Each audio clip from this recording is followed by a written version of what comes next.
It's another Thursday afternoon. There is no good time for Real Talk than now. Every Tuesday and Thursday at 2 to 3 p.m. is the time to catch us live on Real Talk. My name remains Kike Ninalowo, and of course, I remain the chief host, and I have my opinionated co-host. It's good to have Marshall on the table today, even though I'm excited because Bolanle is not in here. I'm crying already.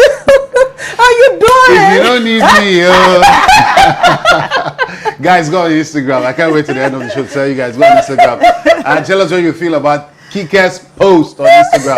Let's hear your comment there. My name is Marshall and I'm hanging out with the two most wonderful ladies in the entire universe. Efo, how are you doing? I'm good. It's good to have you with us. Same the here, only same man here. in our midst. It's always a Hello, pleasure. viewer. My name is Efo.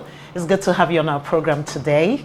You know, welcome. Join us and let's take this ride together. This ride, I'm not sure I'm feeling because Bolanle is not here. No, it's But okay. you know what? Let's get a clip from our history in Nigeria with on this day in history. Please stay with us. We'll be right back.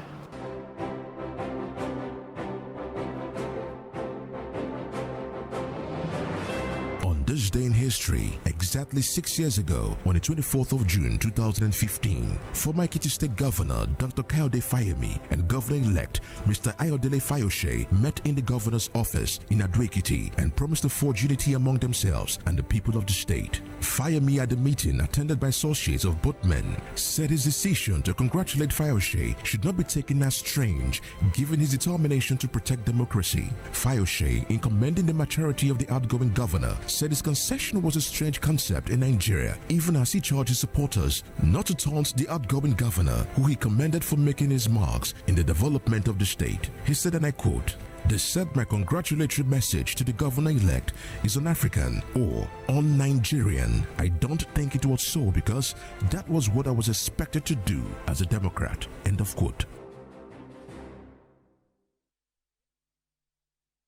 Efo, what's your take on the submission on this day in history? On this day in history, we will say in our country, you know, what is usual in other climes is unusual in our climb. You know, I mean, what is wrong with a Fayemi congratulating a Fayose, you know, who took over? Yeah, that's what happened 6 years ago, and it appeared like it was unusual. But I think that's the civil thing to do. You know, it's not a do or die thing. You lose out in an election, then you congratulate the one who comes in. So, hey, that's the way to go. For me, Marshall? I think we'll be seeing more of those kind of things as that happened. Then we saw Good Luck Jonathan, and it's just the spirit of sportsmanship, and that's how it should be. That's why in this part of the world we hardly have continuity. You know, you have a government, a certain regime that comes in and wants to twat every other thing or every other legacy antecedents laid down by the previous administration. Very, very appalling and bad. So we're looking forward to a period when we'll begin to see governors or public servants or public service appointed officials come take over from their predecessors and, you know, congratulate them.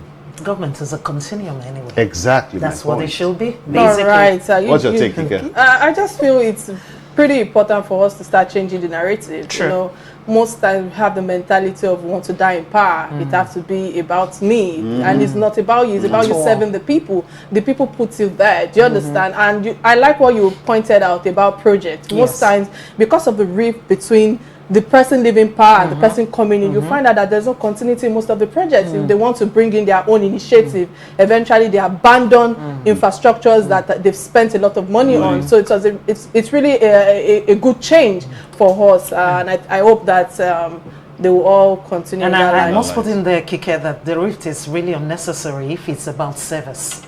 Hey, it's not a private enterprise. But let me bust your bubbles. Yes. Publicly, they're fighting. Behind closed doors. Oh, please. All right, it's time for a quick message from our sponsors. Please do not touch that down. Please stay with us. All right, welcome back. We see movies day in, day out. We watch our favorite actors and we look forward to our film directors and their production from time to time. And that's because of the amount of effort they put into their craft. The camera industry, otherwise known as the Nollywood in Nigeria, is as old as decades, if I'm not mistaken, I think over 4 decades, with the likes of Adelove, Ladipo, Ogunde, you know, exactly upon the class of the first living in bondage or something like that in the early 90s. On today's edition, while we understand the industry fetches billions of naira on the financial and economic basis year in year out, we cannot but also try to evaluate its impact culturally, ideologically, and of course socially on our people, because we know that the greatest influence in our society are from the actors and the actresses and their respective work as well. So our guest today is the handsome model, entrepreneur, actor, the award-winning, will I say ladies name? Ladies man? Bolanle Ninalowo. Let's take a quick look at his profile. Please stay with us to be right back. Ryan, many thanks for staying with us. Let me welcome my brother. It's a big deal to have him via the Zoom line. In as much as I'm not happy, I'm heartbroken. But you see what traffic does? Traffic in Lagos. Oh gosh. Our show is hosted by ladies and one gentleman amongst us, and he's my house husband, for those who do not know. We own you. So Bolanle, we are owning you for 1 hour, I think maybe for 45 minutes now, But let me start by saying, how you doing? Oh my goodness, can you see Bolanle would have been, rhyming together in our hearts? Can you feel that? We're in the spirit, How you doing? I'm good. Thank you. Thank God. I'm good. Very, very well. All right. Let's just dive into it, because I know we've wasted quite a number of time because of the network. But before we get into the theme for today's topic, I have personally read your book and I've followed quite a number of your interviews, as well as your as one of your sister or fans, however you want to put it. So I am curious, you have or you had turbulent growth in your youthful days, engaging in some forms of regrettable action while trying to find a purpose for your life. How did that transformation happen to you achieved this purpose and calling in your life? Well, I guess the only way it happened was having faith and believe and not giving up. Having faith in God and believing in myself and not giving up. I think that's the only thing that happened. That's how I was able to get here. All right. Done. Yeah. Okay, good to have you once again. Well, for me, it's new generation actors.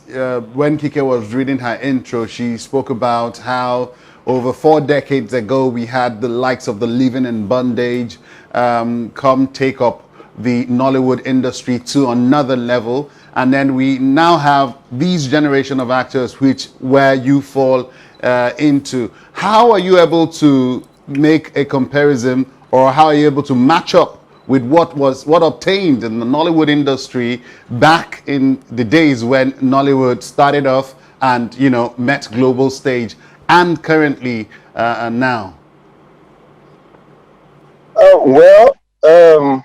The only thing constant in life is growth. I came into the game in 2014, late 2014. I'll be 7 years in Nollywood this month. Yeah.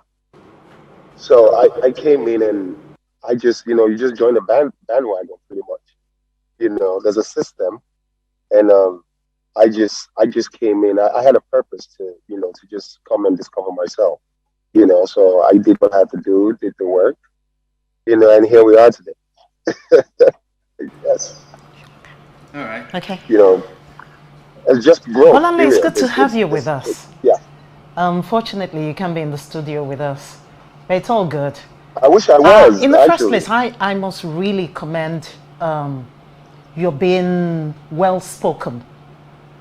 For the likes of you, I would watch a Nigerian movie. Yeah. So I'm just wondering at this point, do you actors get to talk to one another? Because, this is where children learn to speak a good English from. This is where they learn, their dictions and stuff, not using unnecessary, accents that don't belong here. So I'm just wondering at this point, do you get to talk to yourselves one-on-one? Or do you get to educate yourselves? I don't know I'm sure you know what I'm talking about. Absolutely. Well, I'm a very honest person, and I don't really know how to cliche things. So I've never been in a situation where I actually spoke to an actor in terms of based on what you just said. We just communicate based on work. Period. Nollywood has a million and one accents, by the way. I mean, we're Nigerians. Everybody has an accent, one way or the other, because it is perceived that okay, being in the game, you have to be different or look different or speak differently to get some attention. So, but I don't remember a situation where actors are coming together and we're talking about addiction and stuff like that. No, I just pretty much deliver based on the script and how I can interpret the role. Okay. All right, Bolanle, many thanks for all that. Switching into the topic of the day, which is the Nollywood and its social, societal impact. I think that's the word to use.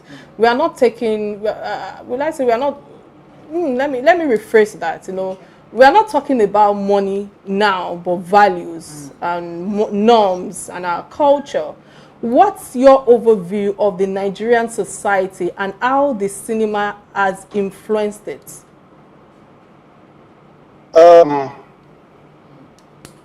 Honestly, I think there's a very big problem. We're in trouble. In terms of the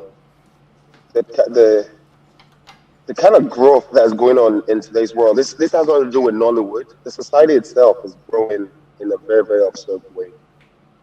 This generation, I think, is lost totally, and it is sad that we as role models, as actors, we tend to just join the bandwagon because of clout or whatever. But no, there are no values anymore. I think tradition value is gone, it's lost. It's a sad thing, and it's gonna have a much more of a devastating effect in the long run. You know, and a ripple effect at some point. But I'm sad for it, for our society right now, and that's just being totally honest. Whether it be entertainment or whatever way it connects to the society itself. Okay.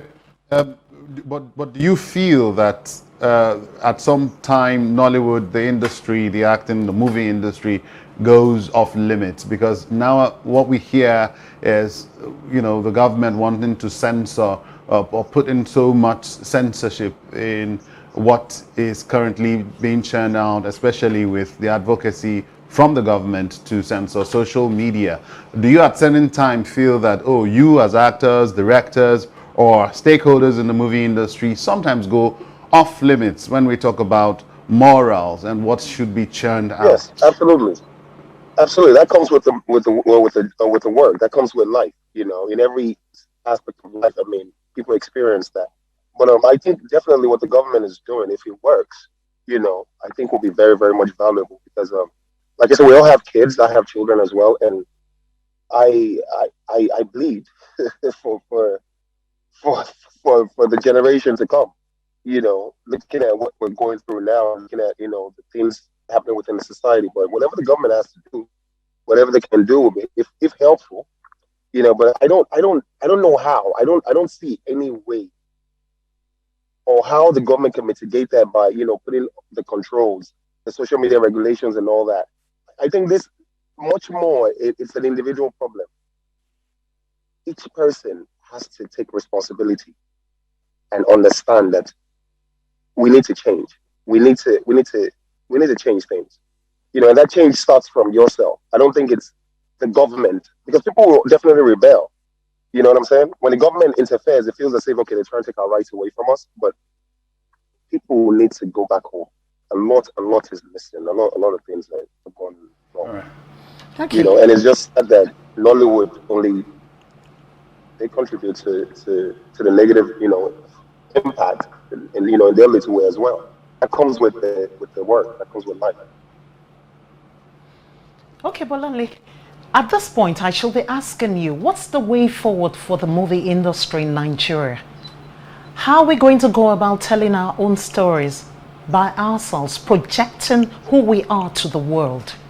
Away from all the vices we see in the Nigerian movies. You see a lot of what's it called? Cultism, a lot of rituals and all of that. Because I remember but that's our reality. a couple of years ago, you know, a lot of Nigerians outside the country want to watch our movies, but the children who are born there are scared to watch because all they ever see is ritual killing, you know, and all forms of vices. So I'm asking you now, what would you advocate would be the way forward so that we tell stories that will positively impact people home and abroad? Yeah, but that is our stories. Those are our stories, the rituals, the killings, and all that. That is our reality. True. You know, those are the things that are happening in the society. I mean, sad enough.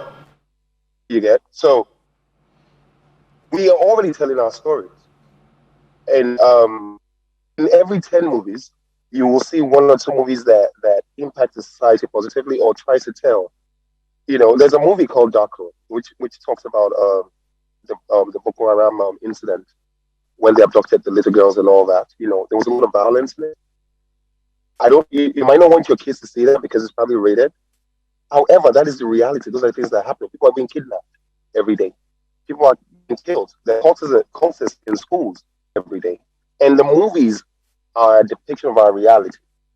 And this is our stories. This is the truth.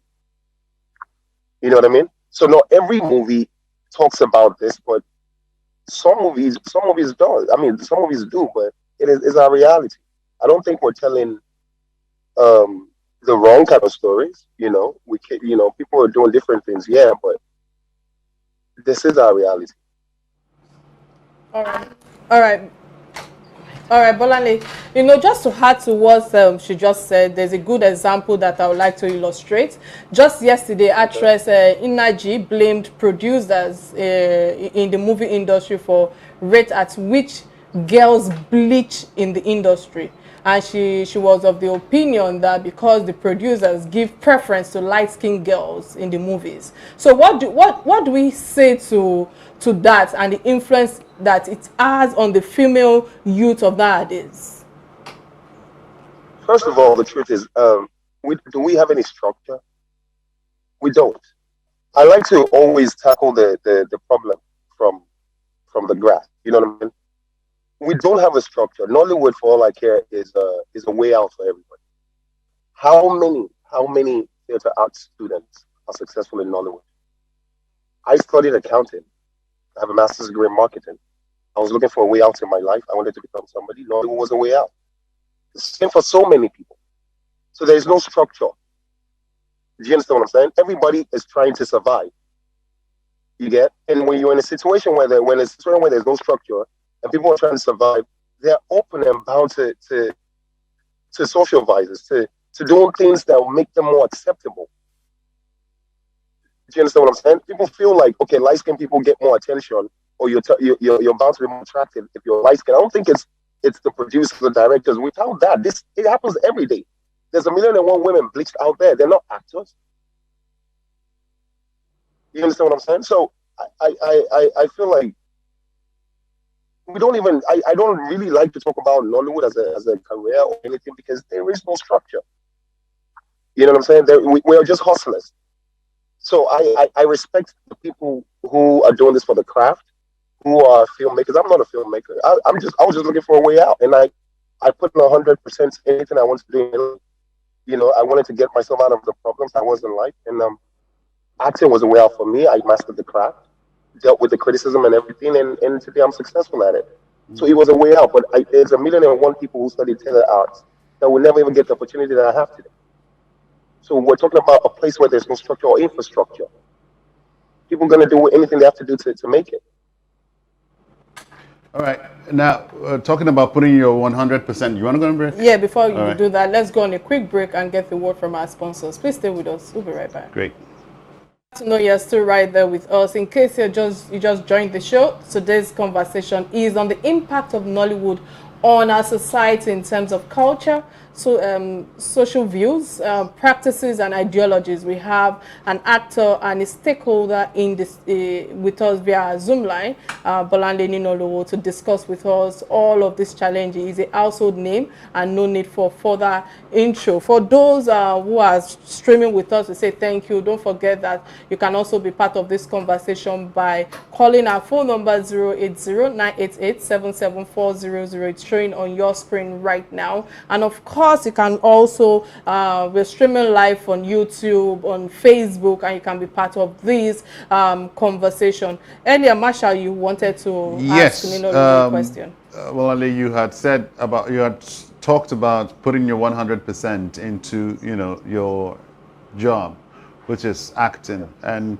I must also say that you do it so well. We have seen you exhibit some high level of dynamism and diversity in your acting skills, where we see you acting in different capacities. Very, very good at that. But I'm just wondering, are there roles you wouldn't play? Because we know some very good actors that are rounded in their acting careers, but you'd find them rejecting certain roles. Are there certain roles like nude roles or romantic roles? I've seen romantic scenes from yours. Yeah, I do romantic scenes. I wouldn't do a nude scene. You wouldn't what? Yeah, I wouldn't do a nude scene. I wouldn't play a role where I have to. You wouldn't do it. I wouldn't do that. But you'll kiss a female actor. You'll be in a romantic. Where you driving at? You know that, Mr. I will come for you right now. Where are you driving at? Kike man to man. That would be me acting. That would be me acting. So you wouldn't do nude, That but would be you'll me kiss. acting. No, I wouldn't do that. I wouldn't do nude. Nice. I don't think it's that serious. I didn't get that last word. I don't think it's that serious. All right, we have a caller on the line. Favor from Edo State. Many thanks, Favor, for calling in. The program that I've been talking to Bolanle. Apologies, it's echoing. Can you reduce the volume of your TV set, please? I've reduced it. Okay. The TV is not really talking again. Go ahead. I heard you are talking about the social, whatever they are asking to me, there are negative part and positive part of it. What we as the viewers, those who watch it, supposed to do, we are just to look at what they are doing and take correction. We are not supposed to take the negative aspect of it. They ask good part, like I said, the kiss and I. The first time I watched that movie, I cried. When that was when the man died, I was like, this man is not at this place well. But later I went back, I watched it again and again. I picked something from it. I love the way he's acting, himself, Genevieve, God's son, and Mercy Justy. They are perfect actors. We should not look at the negative aspect they are acting. We have to look at the positive aspect and work towards that. They are acting courses or rituals does not make them rituals or courses. They are not passing message to us to go and be like that. What they are trying to tell us is that look at what is happening in the world. So whoever that decides to become a courses or a ritualist, that is a many thanks, Favor, for your contribution. So Bolanle, I would like to go into the social media domain. Actors and actresses have the greatest influence on our people, and from there, I think when it comes to their opinions and their choices of values. So do you think that the voices of actors and actresses have been well used to promote the good cause in our society? Well, not necessarily. Not necessarily. First of all, you have to understand that your different actors and actresses are coming from different backgrounds. Because a person is a star doesn't mean they're intelligent. It doesn't mean they come from a good home. Doesn't mean they're knowledgeable. Doesn't mean they're educated. Any less privileged person could just sing a song today and then blows up tomorrow and becomes a star. Doesn't change the fact that they haven't, they lack certain things. It's unfortunate that that the social media world or the space has no boundaries whatsoever. But this is the life and the world that we have to face. I don't think that a lot of people have represented Nollywood, being actors or being role models in a very good way. Just my opinion. I don't like to share my opinion with, talk on what other people do. But all in all, like I said, it's sad, but at this stage, I feel like it has become more important that individuals take responsibility on what they consume, or what their loved ones are consuming, whether it be your kid or whatever you're responsible for. I can't change whatever people are doing, but I can change what I consume. I have that right to consume whatever you're giving me. So, or guide my kids in whatever they're consuming. But to answer your question, I wouldn't say that, as actors and actresses, we represent 100%. But this is life. The good and the bad makes the world go around. Thank you very much. All right, please hold that. Okay. We have Wilson from Lagos. Wilson, many thanks for calling. What's your contribution on the topic at hand? Hello? Yeah, Wilson, go ahead.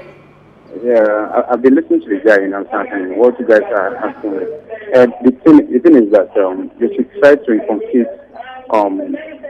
Hello? Please go ahead.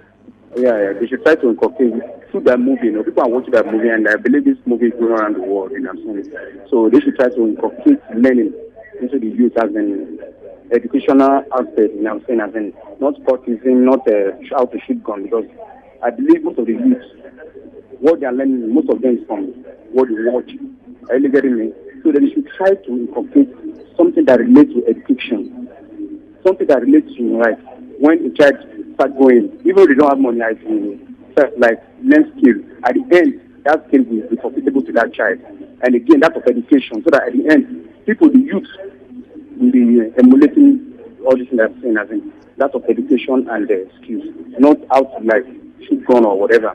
Because most of the thing that you show, and it's impacting negatively into the youth. I mean, you should try to do something about it. Thank you very much. Thank you. Just in line with what the viewer said just now, we know that art portrays life. So if we say art portrays life, and knowing that Nigerians love entertainment so much, I think it's a good ground to educate our people. Just in line with what the viewer just said. So the viewer is right. You're right, but we're not what are they doing in this regard? It's good enough to say that, yes, we're telling our story. It's the reality on ground. True.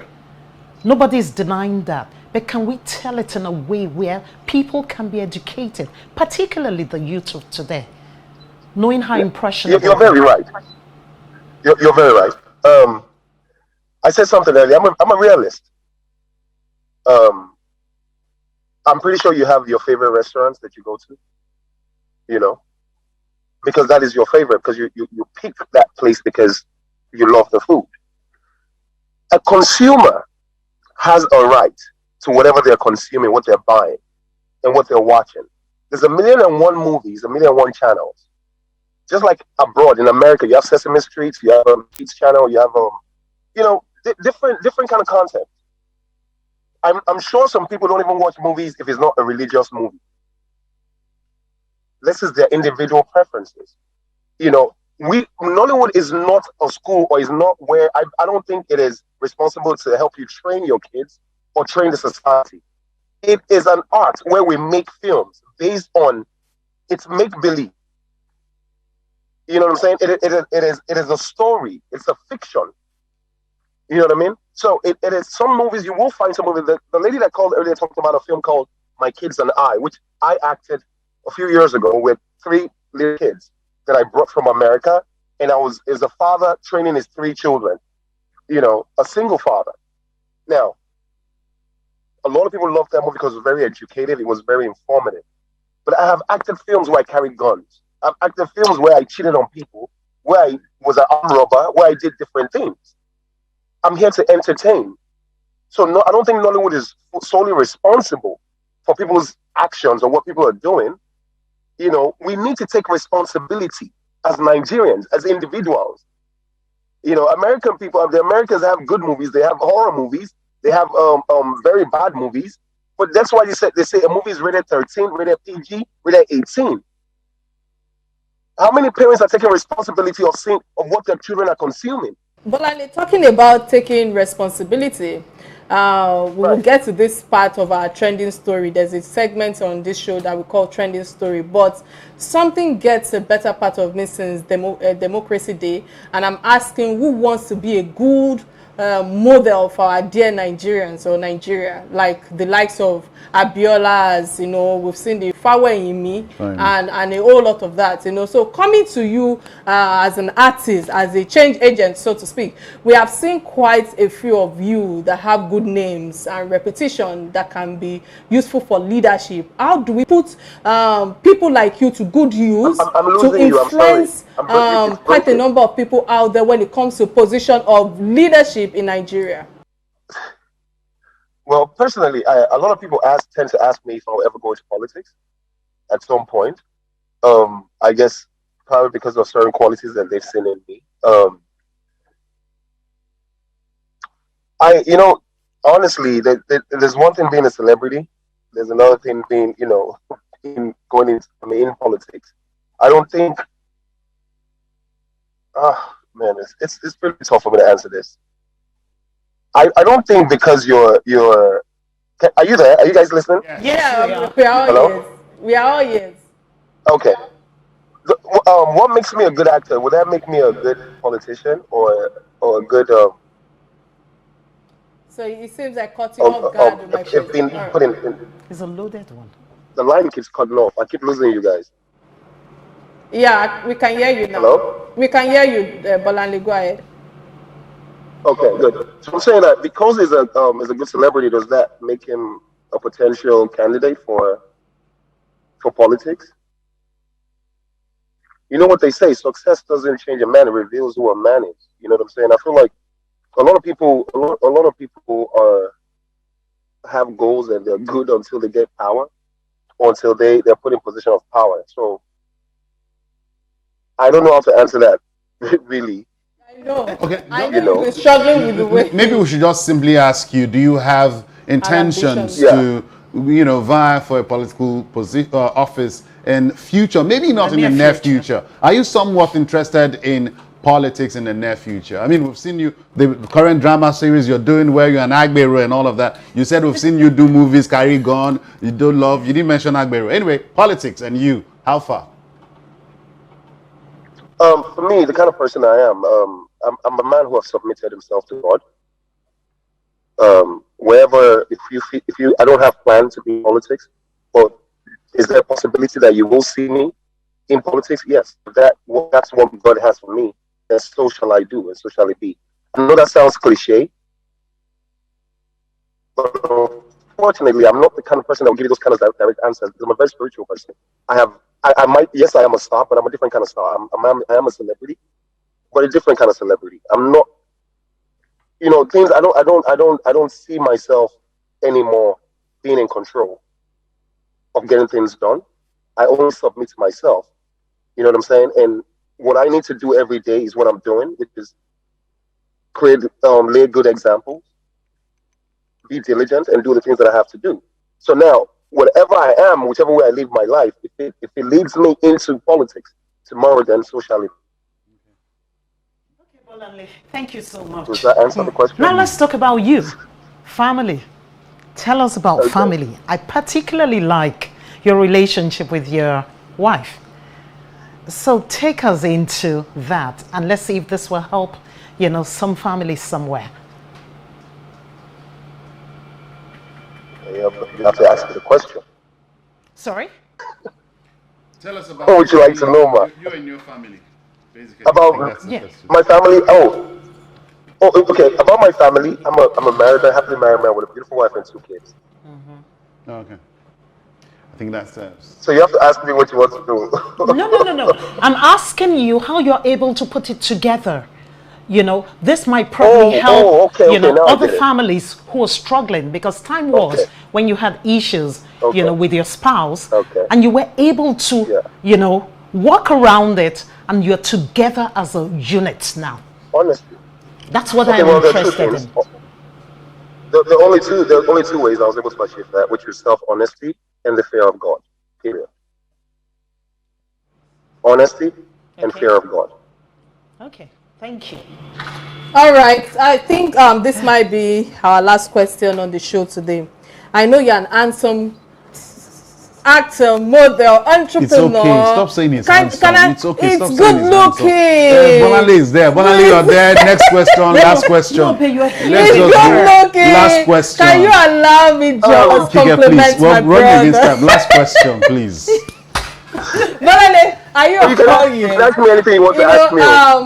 I have to ask you this question before you go. I'm Yeah. opportune to know that your wife and kids have, relocated to US. So I must ask, are you keeping safe? Not in a pandemic manner. You know what I mean? For a good-looking man like you and a ladies' man, how do you keep safe? You know the word keep safe, right? How do you keep safe? How do you control all the urges?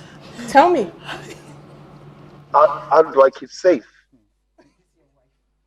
Yeah, I'm asking on behalf of my sister. How do you keep safe? By wearing nose mask. Oh, like how do I protect myself from all the women? Is that what? Yeah, that's the meaning. Oh, because I protect myself from destroying myself. You protect yourself from what? From destroying myself. Okay. And Does that make any sense to you? I want you to, Break it down. break it down for me. Okay, it's very easy. And I know you know, Kike, you know me very well. You know me to be a very blunt person. Yeah. It's hard. Anything worthwhile in life is very, very hard to come by. If you want the benefit of something, you also need to want the cost of it. Now, it's not easy being, having to have my family away from me, but this is the life that I chose. Like I said, I answered your question by saying if I wanted to destroy myself. I'm not a saint. Yeah, there's sometimes I have urges, and I'm like, oh man, that fine girl, this and that. But then your sixth sense, like that every I talk to myself every now and then. Do you need to do this? What are the consequences of doing this? If I have a happy home today, it's because I've chosen to live a certain kind of life. If I want to destroy it, I can do that in a second. Does that make any sense? All right. A little bit. I don't want to ask you the next. There's a follow-up question to that. Because All right, B. I'm being as honest because you're not listening to me. I'm being as honest as I can. I know. You can create something and you can destroy it. If I want to destroy my home now, I can destroy it in 1 second. Can't I? Yes, you can, but you won't Abi? do it. Yeah. So it's about being deliberate, basically. So if I wanted to build my home, it is. See, like when she asked me a question earlier, I talked about honesty and taking responsibility. There's nothing any man is doing that another man cannot do. If you have 100 women, another man can have 150 women. But it's all about self. It's all about what you want for yourself. I can have 1 million women if I want to. I choose to be the way I am because I chose better, because I like the life I am. I love my wife. I love the happiness I have with my wife and all that. But it's not magical. It is not. It is something that I choose to do. If I choose to do otherwise, then that will happen. So it's not magic. It's not like this thing just happens magically in any way. We build it. You grow it. You build it. You set forth for it, and then you achieve it. I think it's just about taking responsibility. I'm not better than any other man out there or being a saint or whatever.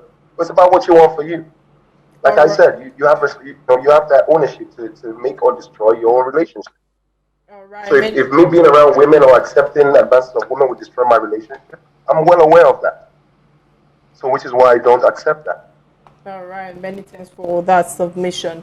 So I would say thank you so much for joining us via Zoom. I understand that there are a lot of challenges that you had to face before joining us via Zoom. There was traffic, and of course we all know how Lagos is, and of course a bit strong. Again, I say thank you, and this is where we transition to the trending segment. So before we let you go, we have a trending segment which we discuss, which is what affects us all. And one of the trending stories that caught our attention is that of the Heritage Bank staff at Andy Uber's house over unpaid debt.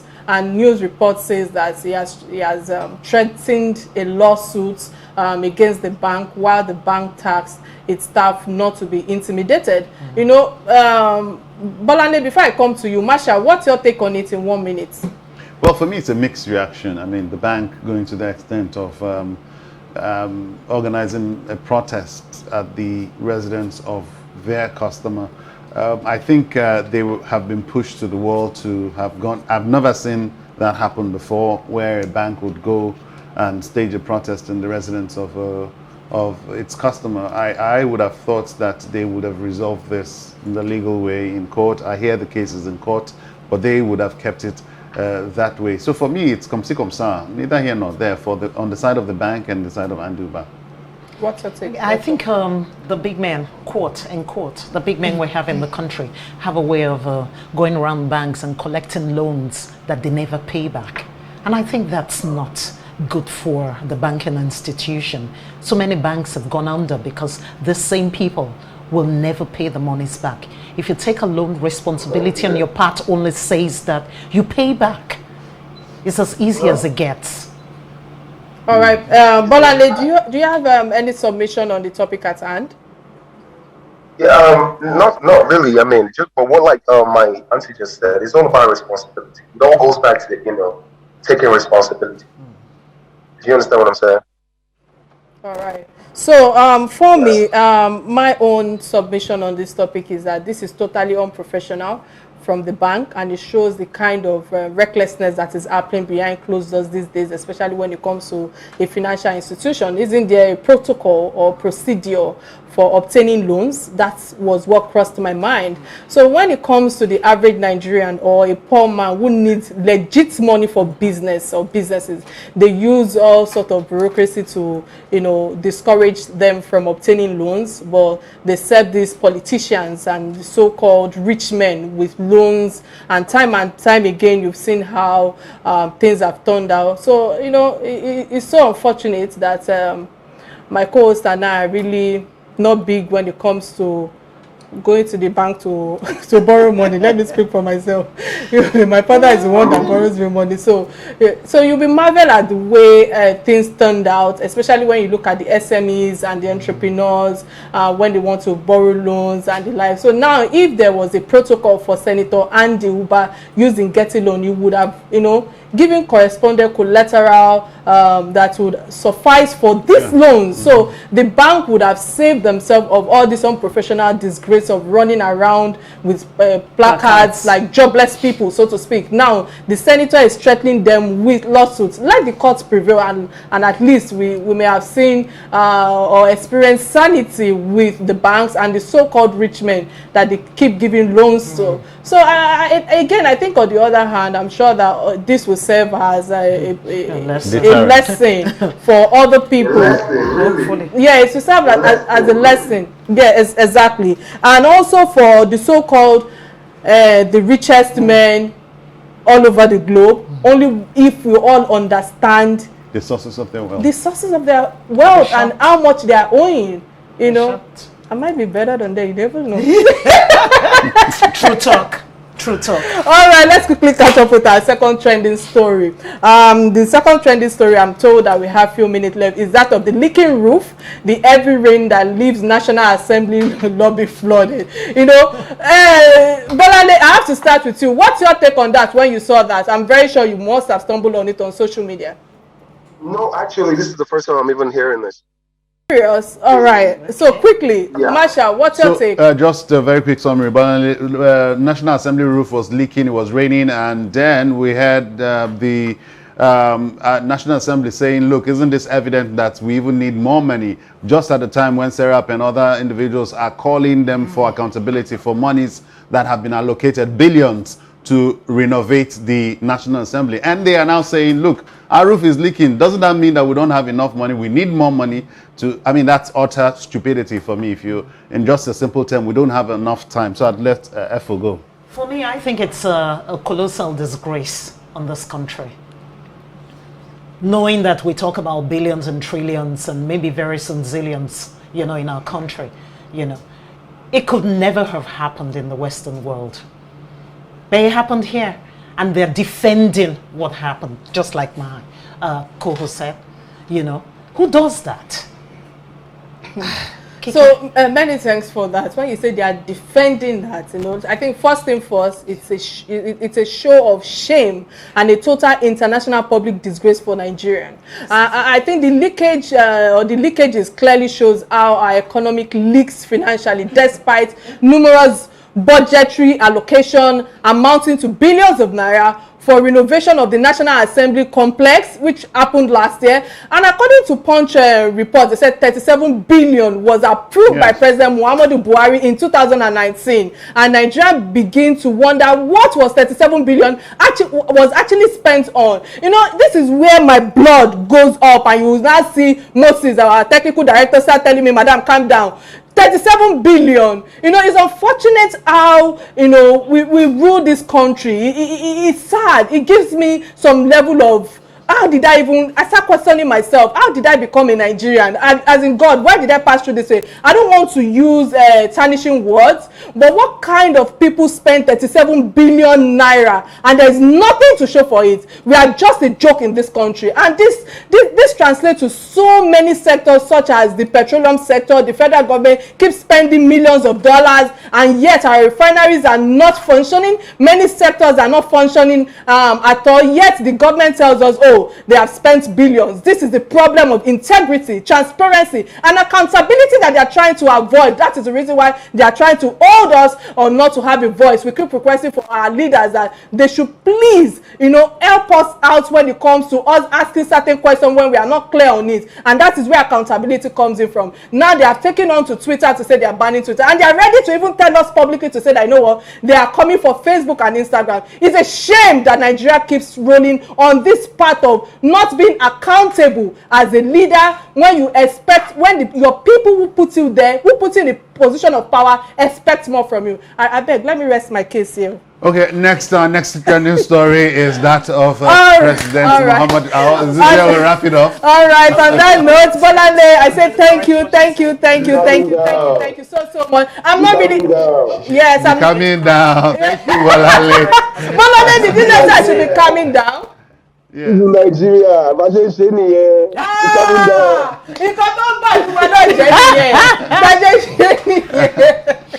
All right,